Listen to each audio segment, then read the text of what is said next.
Ya, berhenti mana?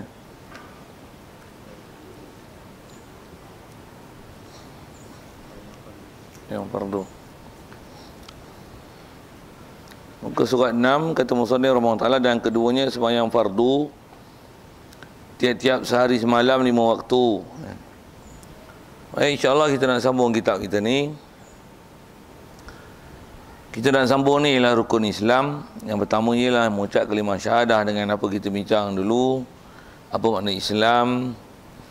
Rukun Islam dan rukun dalam bab Islam. Rukun bukan makna rukun tapi dengan makna ma'zam, dengan makna benda besar. Yang rukun dengan makna rukun hanya pada mengucap kalimah syahadah, itu pun nisbah orang kafir yang masuk Islam sahaja. Ada kita dah bicara beberapa permasalahan di situ.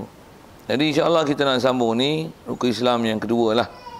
Jadi tapi nak bahas ni tak panjang lah bahasanya, pasal kita fokus adalah bab akidah. Jadi ada yang kita nak baca ni, kalau benda yang berkaitan dengan atau istilahnya fiqh je, kita sentuh gitu je lah. Baik, kata musannif, dan keduanya sembahyang fardu tiap-tiap sehari semalam 5 waktu. Baik, sedia maklum sembahyang sembahyang fardu 5 waktu ni adalah rukun Islam kedua. Okey. Dia tak makna yang lepas bila kata dia rukun Islam maksudnya benda besar dalam Islam. Kita nak tengok kita ni adakah orang yang telah melaksanakan Islam ataupun tidak, cuai tak cuai dengan Islam. Pertama sekali disebut amalan, kalau kayu ukur sembahyang. Satu, kalau kita istilahnya cuai sembahyang, tinggal sembahyang, tak peduli sembahyang, tak ambil berat sembahyang, apa sahaja bahasa bab sembahyang tu yang istilahnya ada cedera, maka maksudnya dan camkan elok, maksudnya Islam kita ada cedera. Kalau tak cedera dari sudut macam mana kita bicara dulu, keluar dari Islam sekalipun, auzubillah min zalik. Tapi maksudnya ada benda besar yang kita tak ambil peduli. Macam kalau kita sebut pondok. Pondok tempat apa? Tempat berlari, memanah, bersilat, menyanyi, pergi berjoget, buat lawak. Apa pondok? Apa? Tempat mengaji. Awak tak mengaji. Jadi cek elok-elok, semak elok-elok, maksudnya ada banyak benda cuai. Jadi sembahyang boleh sebut Islam. Apa benda besar Islam ni? Sembahyang tak? Ni nak waktu sembahyang dah, kau buat apa? Orang dah azan, kau buat apa? Ni waktu sembahyang nak habis dah, macam mana boleh tak peduli lagi? Sembahyang kau nampak cerai ingat pasal apa? Wuduk kau macam mana?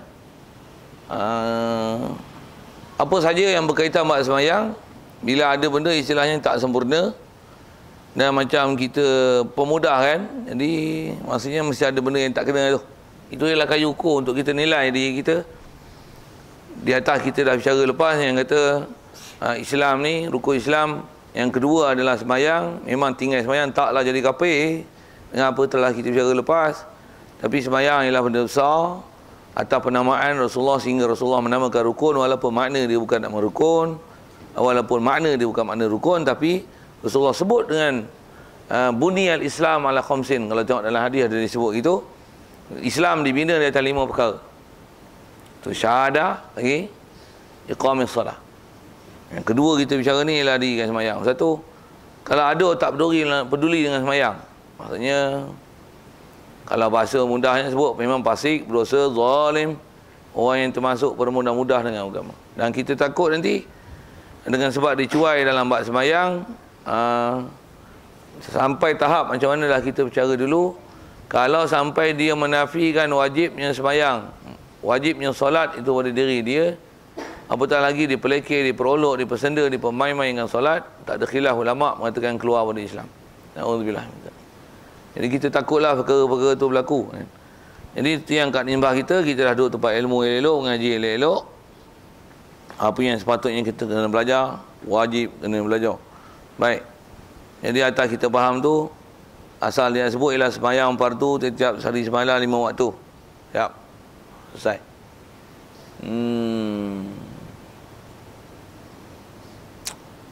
Baik. Kalau apa nak sikit sebut sama lagi. Kalau sikit lagi perkara yang kena sebut bab semayang ni, Ustaz, semayang ialah benda besar. Kalau kita ngaji fiqh, tu nak kena lihat begini. Pasal semayang bila benda besar, apa saja yang nak membawa kepada semayang semua kena jaga elok-elok. Syarat besarnya wuduk, tutup aurat, masalah kiblat. Begitu juga bila kata pakaian jangan ada najis. Jangan ada nama ada kecil ada besar. Ada besar bab mandi lagi selesai. Ada kecil bab wuduk mesti sempurna. Jadi mana yang wuduk mesti istilahnya wuduk yang sah, yang muktabar, yang dipakai dalam keadaan syarak, yang istilahnya sah. Yang tu kena ngaji fiqh. Saya tak ada kelapangan nak sebut. Datang dengan ramai-ramai ni. Yang mana hampa ngaji tu jaga elok. Jangan dicuaikan. Saja nak sebut tu. Jadi yang tu bila belajar elok. Dan jangan tak tahu kalau kita cuai, mesti ada something wrong kat depan nanti. Sedikit tentang panduan yang Allah Ta'ala ada sebut dalam Quran. Dia kata apa? Inna salata tanha anil fahsya'i wal munkar. Dah dengar ayat Quran tu? Macam mana bunyi dia? Inna salat tanha anil fahsya'i wal munkar. Apa maksud dia? Sesungguhnya sembahyang tanha, mencegah, menegah, anil fahsya', tinggalkan daripada benda yang fahsya' wal munkar, dan munkar. Okey. Ayat Quran tu kalau tengok sekali lalu pun kita ada faham dan penunjuk sesuatu situ. Apa dia? Sembahyang, apa dia? Fakta dia?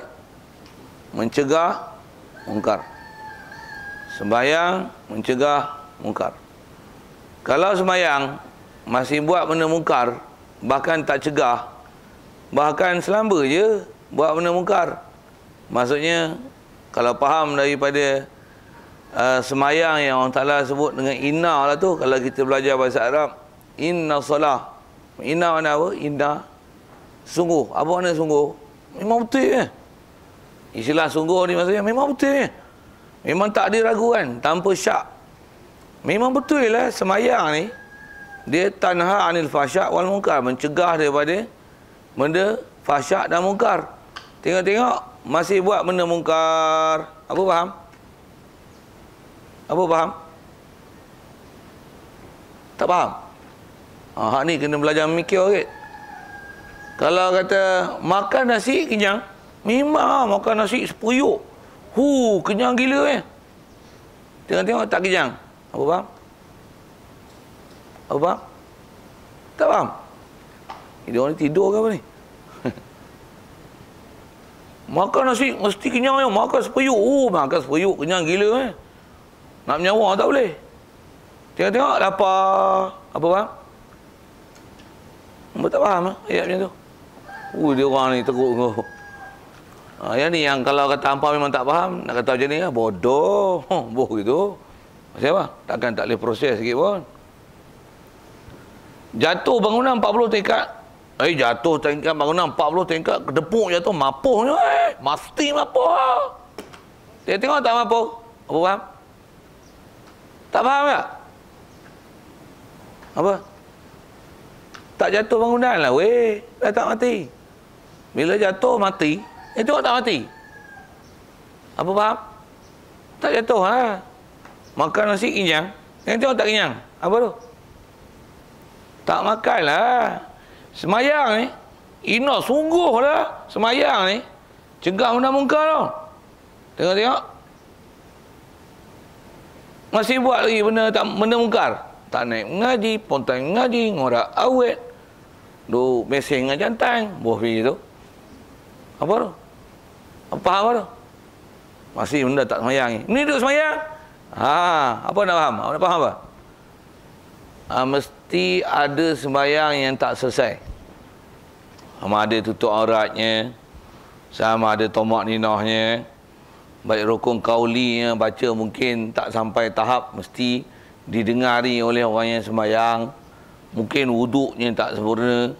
Ada rukun yang tak sempurna dalam wuduk, khususnya bab muka. Maksud bab muka lah ni, ada orang yang macam-macam pendapat ni. Pendapat gila babi banyak kan.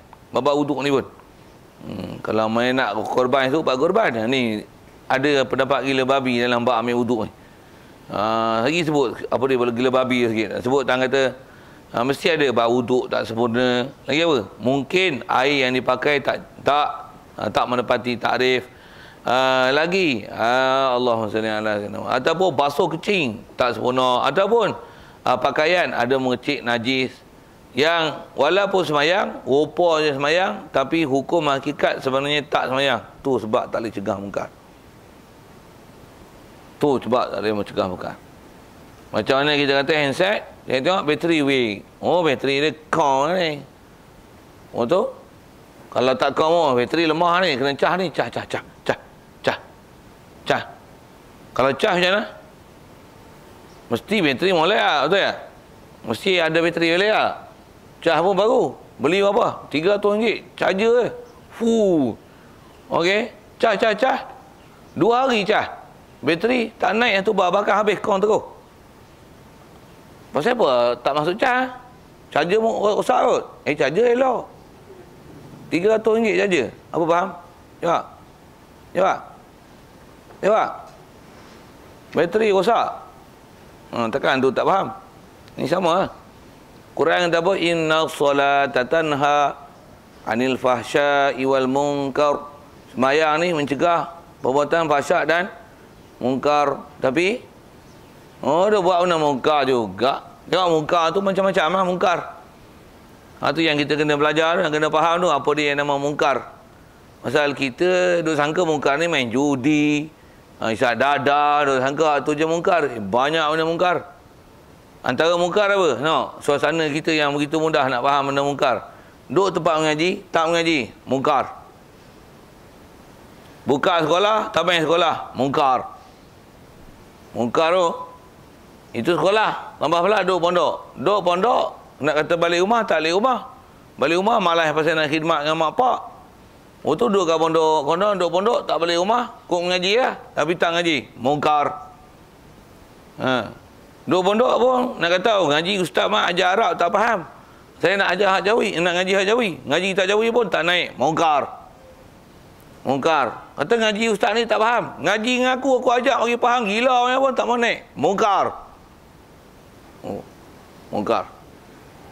Banyak benda munkar tu. Tambah pula mak bapak suruh ngaji elok-elok. Tu kita tengok kita tak ngaji. Tak mengaji pun munkar siap. Siapa? Istilah tak amanah, khianat dengan amanah mak bapak, munkar. Tu semayang ngaji nak. Semayang ada benda tak kena kat semayang. Yang tu pergi semak buat semayang lah. Macam mana pun, apa saya nak sebut ialah nak fahamkan semayang tu benda besar. Satu, kita nak semak kita ni dengan apa yang kita sebut rukun Islam kita ni adakah atas nama warisan dan bakal keturunan je macam mana kita dah sebut hari tu, ataupun sebaliknya, ataupun memang Islam kita dia tak makrifah, kenal kita orang Ta'ala. Kita Islam ni bukan saja Islam bakal dan keturunan, tapi dengan ilmu kita. Yang ni yang kita nak mengaji. Pasal Islam waris. Islam waris dengan mana mak bapak kita Islam. Tapi iman tak waris. Iman kena mengaji. Ilmu tak waris. Ilmu kena mengaji. Mak pak walaupun alim macam mana pun, anak tak alim kalau anak tak mengaji. Mak pak habis